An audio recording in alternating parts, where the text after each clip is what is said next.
Hello everybody! Today I'm gonna talk to you about Chinese pieces of shit! First things first, I'd like to say on last Friday night, God, that's really loud. Last Friday night I got pulled over for having my tail light out. So I come home, I didn't do anything about it Friday night just because I get home at around like 12 o'clock at night and I didn't really feel like doing work on my bike on a Friday night. So then Saturday comes around and I was helping my dad put a garage door opener in our garage, or our outdoor shed.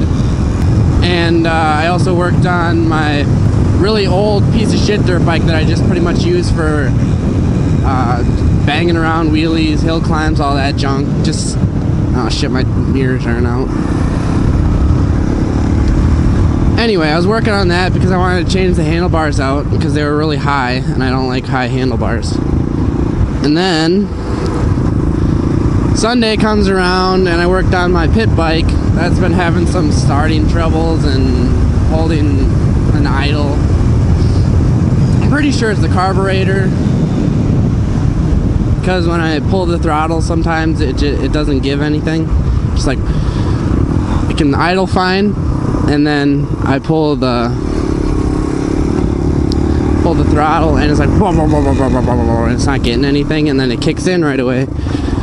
And the only thing I did to do that is just kick it back down into neutral when it starts doing that and just rev the piss out of it. Clean everything out in there. And it works. And then every maybe it took like 30 minutes or something of riding around doing wheelies on that, and I had to do it again. And then I was like thinking, I might as well fix this now because it's supposed to be nice on Monday, which is today, so I could ride it to work. So I asked my dad if he knew anything about any of that. I had no idea on how to do any of this. And he actually worked a double yesterday, so he worked 16 hours from like 6 in the morning to 10 at night. So I was like, I'll just fucking try to figure it out myself, you know? So started taking everything off, the seat, all that junk. Maybe it's the mirror that's making all that noise. Okay, good enough. So I started taking the bike apart, and I got the seat off, I got the plastics off, and I got the tailpiece was kind of, I got everything loose, but it was like put together with the wires going through the tailpiece, so I couldn't actually take it off, which kind of pissed me off and made everything a lot harder. Bad design, or just they didn't think I'd ever take it apart. So then I got the tail light off, I unhooked it, and all that junk. Went to a local Batteries Plus place. They had no idea what the fuck it was because it's Chinese. It was like a circuit board lights, and they're like, oh, we'd have nothing like this. I was like, yeah, I kind of figured, but do you have anything to that I could replace the wiring with? Because these lights are shot, and I want to try and get a light back there. I really didn't, fucking bug. I really didn't care if the light lit up when I braked, because that really doesn't matter. Sure, it's not safe, blah blah blah blah blah, but the reason I got pulled over is because the whole light system was out. And on this bike I can get away with not having that brake light because I can just say I was using engine braking the whole damn time, so I didn't need to use the brakes. Which engine braking on this and most dual sports are pretty good. Honestly, if I was going like this fast, I'd say, where am I going? 30 miles per hour. I could drop it into third and drop it into second real quick. Then I'd slow down before that light, no problem. And if it was an emergency, I'd just throw it into first, and that thing would probably throw me off. It'd have that much engine braking. So yeah, I could just get away with saying, oh, it was just engine braking and that jazz. Because I got a light back there. I initially went in thinking that I didn't need the light up light when I braked. So it's like, okay, I'll just buy a regular light bulb, strip the wiring, hook everything together. Jesus Christ, these people are slow as shit. Get new wiring and just wire everything up. So I ended up doing that, and the guy at the counter was like, oh, well, you can just replace the whole 3 wiring system, because it has 3 wires. One's the ground, one's the running, and one's the whatever you want to call it, the activated one. So I bought that with a light, and I was thinking, okay, perfect. I don't have to deal with not having a light back there. So I get home, I test the wires. I hook up the ground wire to a ground wire because I knew which ones the ground wire were, and then turn the bike on and touch the 2 wires together. And then I almost got hit by that bitch. And then I hooked the ground wires up and tested the other 2 wires to see which one was which. I hooked up the running one, and I just figured that the other one was going to work, and I hooked it all up. And I had to take it apart because it wasn't working.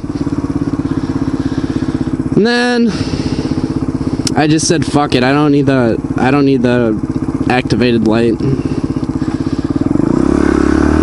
Anyway, the moral of the story is Chinese motorcycles and everything Chinese made is crap.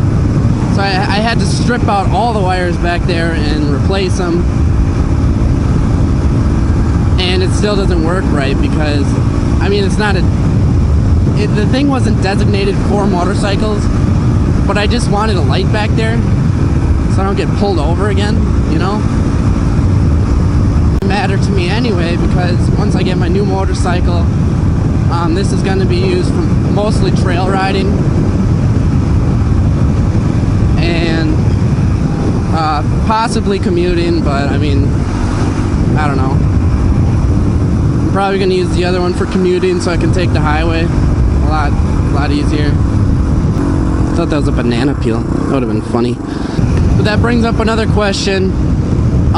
Would you rather go the cheap route and have probably more maintenance and more parts buying and all that junk?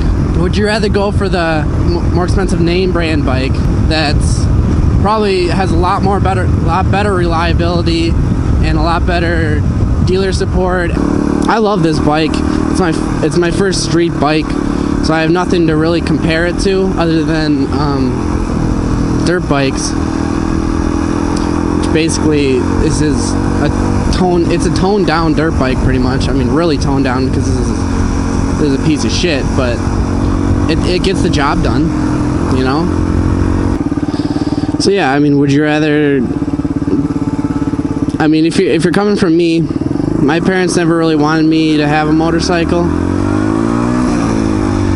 So what I did was I found a really cheap new bike, which was this. I got it out the door for $2,400, and yeah, I mean $2,400 for a bike that's it's a nice bike. I mean, I researched a little bit. Everyone says it's reliable considering what it is. I went to a forum and pretty much like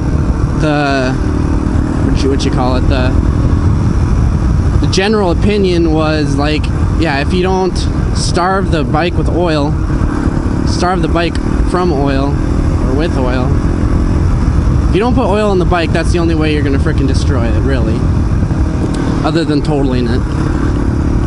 So I mean, if you think about it, $2,400 with, I probably put an extra $600 in just random mods, probably not even $600.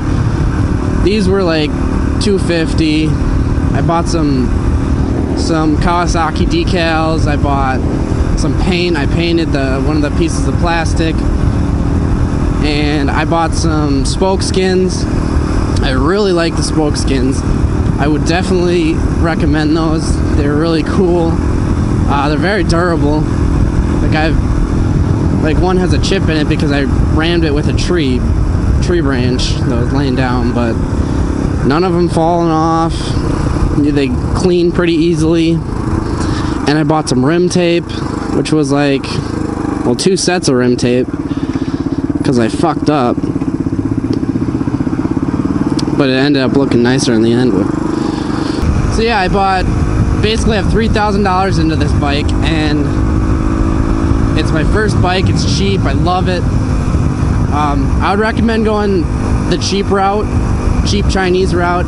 If you're like a young kid and you don't got a lot of money to spare to blow on a DRZ 400 or whatever you want to get. If you don't have that kind of money, you could buy used.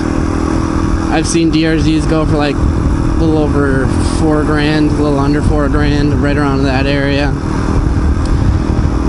But you need to know how to buy used equipment, because the last thing you want to do is spend $4,000 on a lemon. Because this is the worst fucking feeling. You get home and you just try to crank the Kickstarter or the electric start, and it doesn't go, and it doesn't go, and it doesn't go, and you're just sitting there like fucking $4,000 down the fucking drain.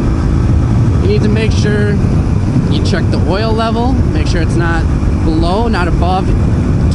If the oil level is above the max limit, there's a red flag right there. That's number 1 red flag you want to check. Make sure the bike is cold. You want it cold started. This goes for probably cars too, but you want it cold started. You want to let it idle. What else? I mean, there's so many factors that you need to take into consideration when buying a used vehicle. Because I know it doesn't happen a lot, but it happens enough to where people get screwed and there's nothing they can do about it. So yeah, I would recommend a cheap Chinese alternative to the Japanese bikes.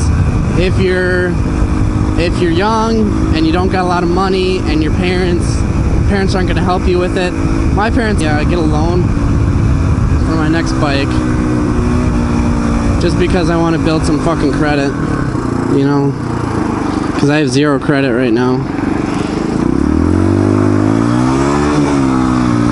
So that was my plan. I bought a cheap bike just so I could have 1 year of experience riding and off-road riding as well. I bought a dual sport knowing that I was gonna want to go off-roading all the time. Look for motorcycles, people. I almost got fucking ran off the road today. Not really, she saw me before anything bad happened, but she's probably fucking texting. Do not text and drive. What a badass.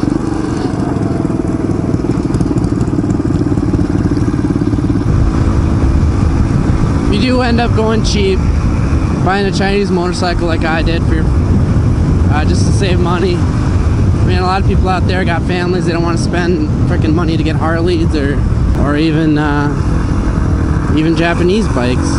They just want something cheap so they can ride, you know? Be prepared to wrench on the bike quite a bit. With the cheap bikes, they come with cheap parts, which means they don't use lock nuts and they don't use good bolts, tools like that. So I would, to save yourself some time, some hassle, replace the nuts with lock nuts. It's not that hard. At least the easy ones to get to, or the more important parts of the bike, like the exhaust system. I actually had my exhaust system dangle for a little while because I lost the bolt and nut. It it was not fun. Thought I was gonna lose it because I was actually at a one-track trail in the woods that day, and I tightened pretty much everything else, but I didn't think my exhaust was gonna like come off. Like, that's one thing you never really think of, or I don't at least. My foot peg always comes loose. What else comes loose a lot? Just like anything that doesn't have a lock nut that I didn't switch out comes loose all the damn time, which sucks. So yeah, this is a piece of shit. I know it. I accept it. I kind of knew what I was getting when I bought it, because I mean, you remember that old saying, you get what you pay for? Well, I paid for a $2,400 machine to get me around. I don't care if it gets beat up. I don't care if it falls apart, as long as it still works. And when I get that new motorcycle, I won't even care about the lights anymore as much as I do now, because getting pulled over without a freaking tail light, that's like a $300 and some fine. This might roll into 2 videos, so just stay tuned. Yep, so there it is, MotoAce's thoughts on Chinese motorcycles. Please like and subscribe. See ya.